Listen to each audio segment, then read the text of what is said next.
Selamat malam pemirsa, Anda menyaksikan One on the Spot. Bersama saya, Arif Fadil. Pemirsa, bicara kisruh donasi 1,5 miliar rupiah. Wow, angka yang fantastis bukan?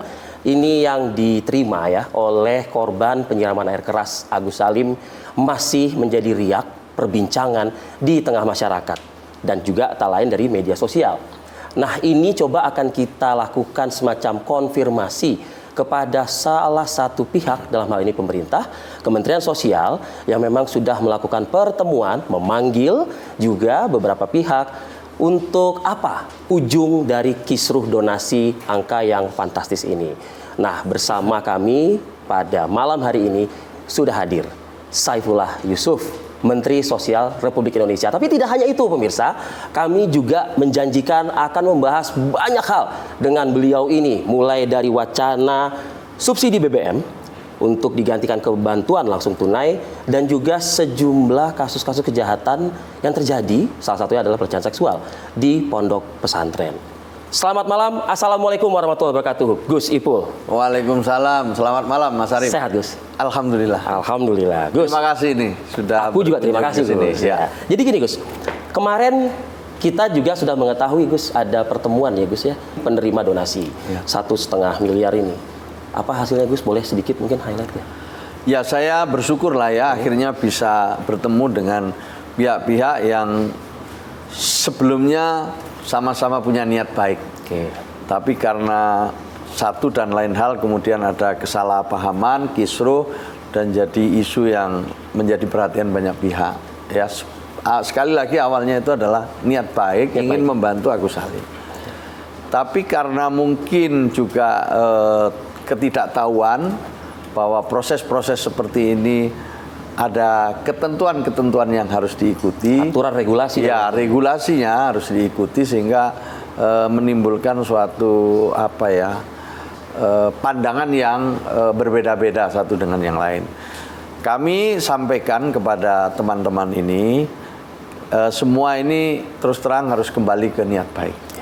Karena kita terbiasa untuk bisa saling membantu satu dengan yang lain. Tetapi ingat bahwa pengumpulan donasi itu ada ketentuannya. Ya, aturan. Jelas. Ada aturan-aturannya ya.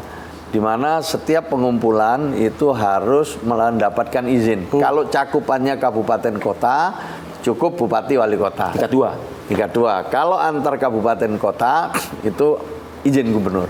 Tapi kalau antar provinsi maka harus ada izin dari Kementerian Sosial. Betul. Itu prosedurnya seperti itu. Dan cara izinnya mudah, bisa lewat aplikasi.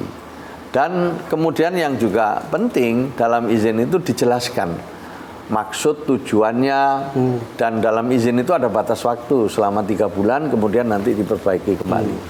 Nah, yang paling penting yang mengajukan izin adalah berbadan hukum.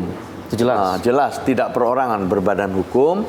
Kemudian nanti kalau hasilnya di atas 500 juta harus menggunakan akuntan publik untuk mengaudit. Nah, hasil auditnya diserahkan ke Kementerian Sosial, juga diserahkan ke para donatur mungkin atau kepada masyarakat secara luas. Jadi harus ada pertanggungjawabannya. Kalau 500 ke bawah, audit intern, dan karena setiap badan hukum itu ada pengurus, kadang ada semacam pengawasnya, maka harus menjadi keputusan yayasan, bukan keputusan hanya ketua. Jadi ada proses-proses seperti itu yang mana kemudian harus kemudian ini disadari oleh teman-teman sekalian yang ingin mengumpulkan donasi. Yang tergerak ini ya. Mengingat Indonesia ini kan subur dengan yang namanya kebiasaan dermawan. Iya, sebagai salah satu negara yang paling dermawan. Iya. Kita kalau nggak salah nomor 7 ya di dunia ya, bagus. Dengan tingkat kedermawanannya begitu ya ibarat. Luar biasa itu. Luar biasa.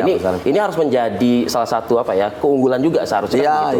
Nah, artinya Gus, ending dari kasus ini adalah apa? Upaya Kementerian Sosial ini mempertemukankah kedua pihak itu nanti? Iya, saya udah ketemu Mas Farhad Abbas ya dengan kuasa dari Mas Denny Sumargo. Saya minta mari kita bicara. Itikadnya bagaimana mereka? Ya, alhamdulillah kembali ke niat baik. Mereka sudah saling memaafkan.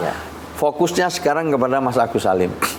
Bagaimana mereka dapat pengobatan yang semestinya tidak larut dalam isu-isu yang mestinya ini malah membuat dia jauh dari sembuh.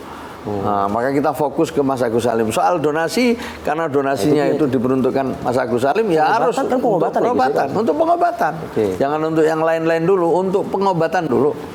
Nah, penanganan medisnya ini yang penting gitu. Kita tadi sepakat seperti itu, dan nanti kalau ada yang kurang-kurang kita perbaiki sambil jalan. Sambil jalan ya. Terutama soal administrasi dari pengumpulan donasi itu. Ini juga menjadi pelajaran lah bagi kita semua, bagi masyarakat, bahwa pengumpulan donasi ada ketentuannya dan mohon bisa diikuti. Untuk mengurus izin jelas itu bukan hal yang sulit. Itu yang online ya, Gus. Online bisa, tetapi tetap harus mendapatkan rekomendasi dari bupati atau dari gubernur. Itu yang penting. Tempat dari mana mereka mengumpulkan dana itu. Tanpa itu ya tentu ya tidak akan bisa diproses lah ya, seperti itu. Begitu. Jadi syarat-syaratnya dipenuhi aja. Ya, Gus. Akhir-akhir ini juga banyak ya pemberitaan, Gus. Ini miris sebetulnya, Gus.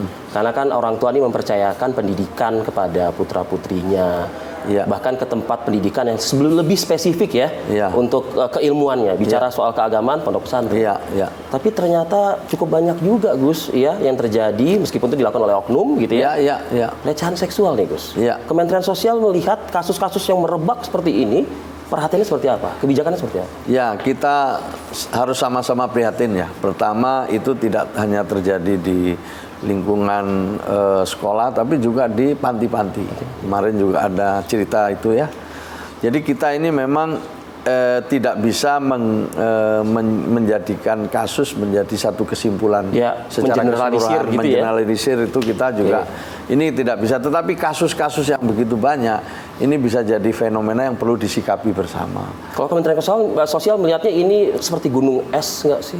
Iya, bisa jadi. Saya belum mau berandai-andai, tapi kita sedang mendalami betul tentang fenomena ini, dan kemudian kita akan terbitkan regulasi sehingga nanti bisa membuat lembaga atau panti asuhan itu memiliki standar, dan juga mendapatkan pengawasan yang cukup.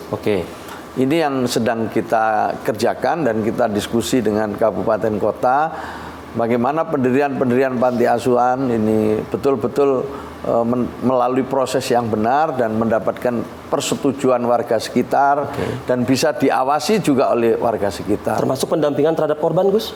Oh, itu otomatis. Jadi pendampingan terhadap korban pasti kita lakukan. Kita punya sentra-sentra ya untuk mendampingi korban. Memang itu menjadi bagian tugas fungsinya Kementerian Sosial. Salah satu kebijakan mungkin, Gus, boleh di-share juga kepada publik mungkin, Gus ya?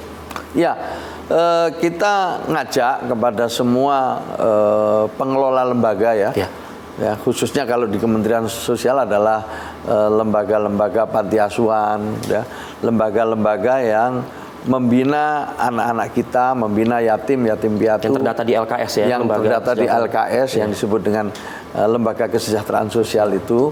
Mari kita mengelola dengan baik. Mari kita ikuti standar prosedur pengelolaan yang baik. Governance-nya menjadi sangat penting. Ya, kemudian juga SDM yang terlibat harus juga profesional. Kita menghindari atau juga paling tidak menekan sekecil mungkin peluang adanya orang memanfaatkan panti asuhan untuk kepentingan-kepentingan yang tidak semestinya. Misalnya untuk hanya sekedar pengumpulan dana. Kemudian juga ada menjadi tempat berlindungnya para pedofil gitu ya. Ini yang harus kita terus kerjakan bersama-sama dengan membuat regulasi yang lebih tajam. Yang kedua, melibatkan pengawasan masyarakat. Jadi masyarakat harus terlibat, RT RW harus terlibat ya sehingga panti asuhan atau lembaga kesejahteraan sosial itu tidak eksklusif. Artinya ini perhatian dari banyak stakeholder, bisa dikatakan seperti itu ya, Gus ya? Ya, kita ingin melibatkan banyak pihak untuk bisa ikut terlibat. Baik, Gus. Soal yang juga lagi menjadi perbincangan dan dikhawatirkan oleh para saudara-saudara kita, Gus, yang sering juga kita menggunakan jasanya nih, Gus. Ojek online. Rencana subsidi BBM yang akan dialihkan menjadi bantuan langsung tunai. Kementerian Sosial kan pasti akan menjadi dan memfollow up ya wacana ini begitu lintas kementerian gitu ya, Iya, Pak Gus, iya. ya. Kita coba nanti akan ulas. Tetap bersama kami, One on the Spot kembali sesaat lagi.